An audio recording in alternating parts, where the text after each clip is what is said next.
നാരായണ ഗുരുവിന്റെ ദർശനങ്ങളെ വക്രീകരിച്ച് വർഗീയ വിഷം ചീറ്റുന്നു എന്ന് പറയുമ്പോൾ നാരായണ ഗുരു ദർശനങ്ങളെ ഏറ്റവും വലിയ ഉദാത്തമായി കാണുന്ന, പ്രത്യേകിച്ചും പ്രചാരത്തിന് വേണ്ടി ഉപയോഗിക്കുന്ന ശ്രീ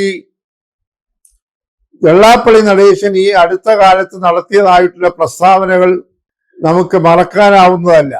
അദ്ദേഹം മലപ്പുറം ജില്ലയെ സംബന്ധിച്ചും അതുപോലെ വിദ്യാഭ്യാസ സ്ഥാപനങ്ങൾ നടത്തിപ്പിൽ ക്രൈസ്തവ സമൂഹത്തെക്കുറിച്ചും അതിനേക്കാൾ അപ്പുറമായി കേരളത്തിലെ വളരെ പ്രബലമായിട്ടുള്ള ഒരു ഭൂരിപക്ഷ സമുദായമായ നായർ സമുദായത്തെക്കുറിച്ചുമൊക്കെ അദ്ദേഹം ഒളിഞ്ഞും തെളിഞ്ഞും നടത്തിയിട്ടുള്ള പ്രസ്താവനകൾ കേരളീയർ ആരും മറന്നിട്ടില്ല. ഒരു ജാതി, ഒരു മതം, ഒരു ദൈവം, മനുഷ്യന് എന്ന് പറയുന്ന നാരായണീയ ദർശനം അത്യുദാത്തമാണ് എന്ന കാര്യത്തിൽ ആർക്കും തർക്കമില്ല.